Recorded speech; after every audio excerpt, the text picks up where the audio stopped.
अभी कुछ दिनों पहले सोशल मीडिया पे एक खबर काफ़ी वायरल हुई थी जिसमें एक ठग एक आम इंसान को फ़ोन करता है उससे ठगी करने के लिए। लेकिन उसका ये दाव उस पर ही उल्टा पड़ जाता है, वो इंसान उस ठग को ही ठग लेता है। और ये पूरा वीडियो सोशल मीडिया पे बहुत वायरल हुआ था। लोग तरह तरह के कमेंट दे रहे थे, लोग अपना रिएक्शन दे रहे थे और सब लोग उस व्यक्ति की तारीफ कर रहे थे जिसने उस ठग को ही ठग लिया था। उसी प्रकार की एक घटना निकल करके नोएडा से सामने आ रही है, जहाँ पर कुछ शातिर ठग उबर जैसी बड़ी कंपनी को ठगी का शिकार बना रहे थे। और ये जो पूरा ठगी का खेल था ये काफ़ी दिनों से चल रहा था और पुलिस को या कंपनी को इसके बारे में कोई सूचना नहीं थी कि उसे इतना बड़ा चूना ये दो शातिर चोर मिल करके लगा रहे हैं। और जैसे ये पूरी घटना का खुलासा होता है, पुलिस के साथ साथ उबर कंपनी जो है उसके भी कान खड़े हो जाते हैं और उसको पता चलता है कि उसके साथ इतना बड़ा फ्रॉड हो चुका है। क्या है ये पूरी सच्ची घटना, जिस कहानी के माध्यम से हम लोग जानने की कोशिश करेंगे। नमस्कार, मैं सत्या सिंह और आप देख रहे हैं द बुड़बक मंच। दरअसल आज की जो ये पूरी सच्ची घटना, ये घटना है 8 अप्रैल की। 8 अप्रैल को नोएडा पुलिस का जो थाना लगता है वो थाना है इकोटेक 1। इस थाने पर एक पुलिस का मुखबिर होता है, वो फ़ोन करता है कि साहब घरबरा अंडरपास के पास एक कार खड़ी है और वहाँ पर 2 लड़के हैं जो काफ़ी देर से उस कार के पास खड़े हैं। तो पुलिस को जब ये सूचना मिलती है तो पुलिस थोड़ा सा एक्टिवेट होती है और पुलिस गश्त पर निकल जाती है। जैसे ही पुलिस की गाड़ी उस घरबरा अंडरपास के पास पहुंचती है, ये जो 2 व्यक्ति होते हैं जो कार के बाहर होते हैं, ये दोनों पुलिस को देख करके थोड़ा सा सकपकाते हैं और सकपका करके वहाँ से भागने की कोशिश करते हैं। लेकिन पुलिस भी मुस्तैद थी, सूचना पहले से मिल चुकी थी। पुलिस उन दोनों को पकड़ती है। पकड़ने के बाद उनसे पूछताछ होती है कि भाई इतनी रात को तुम लोग यहाँ क्या कर रहे हो। तो वो घबरा जाते हैं, उनके चेहरे से, उनके शरीर से पसीना टपकने लग जाता है। तो पुलिस को शक होता है। पुलिस उन दोनों की तलाशी लेती है और तलाशी के साथ साथ जिस कार के पास वो खड़े थे उस कार पर उबर लिखा हुआ था। मतलब ऐसा लग रहा था कि ये उबर में शायद ड्राइविंग और गाड़ी वगैरह चलाते हैं। तो पुलिस उनकी कार की भी तलाशी लेने की बोलती है। तो वो दोनों जब कार की तलाशी करवाते हैं तो उस तलाशी में पुलिस को जो सारी चीज़ें मिलती है वो पुलिस भी देख करके हैरान हो जाती है। उस कार के अंदर पुलिस को लगभग 500 से भी अधिक आधार कार्ड मिलते हैं, 22 से 23 मोबाइल फ़ोन मिलते हैं, उसके साथ साथ एक छोटा सा प्रिंटर भी मिलता है और कुछ ऐसे सामान थे जिसको देख करके लग रहा था कि ये शायद कोई बहुत बड़ा स्कैम चल रहा है यहाँ पर इस समय, और ये 2 व्यक्ति इसमें शामिल है। तो पुलिस उन दोनों को गिरफ्तार करती है, गिरफ्तार करके थाने ले आती है। थाने ले करके जब आती है तो वहाँ पर थोड़ा कड़ाई से पूछताछ होती है। तो उनका जो नाम होता है वो नाम है मोहम्मद उमेर, जो कि दिल्ली का रहने वाला है, और एक मुजफ्फर जमाल, ये भी दिल्ली का रहने वाला है। और ये दोनों बताया ये भी जा रहा है कि एक 10वीं पास है और एक 12वीं पास है।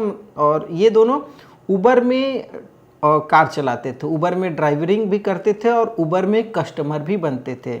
ऐसा पॉसिबल है उबर में, खुद ही ड्राइवर खुद ही कस्टमर बन करके उबर कंपनी को ये महीने का 10 से 15 लाख रुपए का चूना लगा रहे थे। जब ये बातें खुल करके पुलिस के सामने आती है तो पुलिस भी शॉक हो जाती है।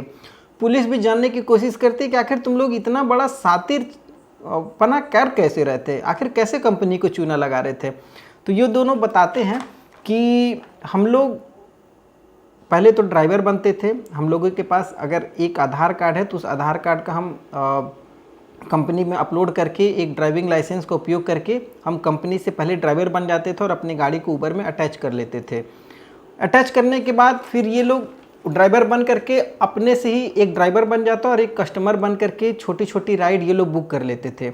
8 से 10 किलोमीटर की राइड बुक करते, लगभग 8-10 राइड इस तरीके का मार लेते। तो कंपनी का भरोसा इन पर बन जाता था कि ये हमारे सर्टिफाइड ड्राइवर हैं और ये कस्टमर को सुविधा देंगे। कंपनी को इसके आगे का अंदाज़ा नहीं था। जब ये 8-10 राइड पूरी कर लेते तो अब ये क्या करते, प्री या लॉन्ग बुकिंग कर लेते थे। मतलब जैसे एक शहर से दूसरे शहर, अगर वो दिल्ली के हैं तो वो लखनऊ की या फिर आगरा की लंबी लंबी दूरी की बुकिंग करना शुरू कर देते, जिसमें लगभग 8,000-10,000 का किराया बनता है। तो ये लोग बुकिंग करते और बुकिंग करके खुद से ही बुकिंग करते और ड्राइवर आईडी खुद की ड्राइवर आईडी पर जब इनकी बुकिंग हो जाती तो अब ये क्या काम करते कि कार लेकर के निकल जाते थे।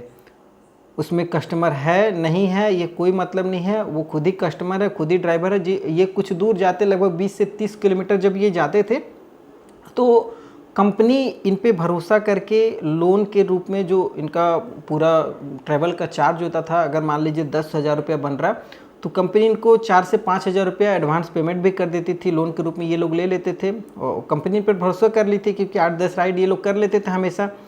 और जब कंपनी इनको पेमेंट कर देती, लगभग 60% 70% पेमेंट जब इनको मिल जाता, तो ये तुरंत उस पेमेंट को अपने बैंक खाते में ट्रांसफ़र करने के बाद 20-30 किलोमीटर ये जाते और वहाँ पर ये राइड को खुद से ही कैंसिल कर देते। ओटीपी डाल करके, ड्राइवर आईडी में कस्टमर का ओटीपी डाल करके राइड कैंसिल कर देते। और कंपनी को जब तक ये पता लगता रुपए ट्रांसफ़र हो चुके थे, कंपनी के पास कोई ऑप्शन नहीं रहता था और कंपनी लास्ट में इनकी आईडी को बंद कर देती थी। अब जब इनकी आईडी बंद हो जाती थी, रुपए इनके पास आ चुके हैं, तो अब ये दोबारा कैसे करेंगे?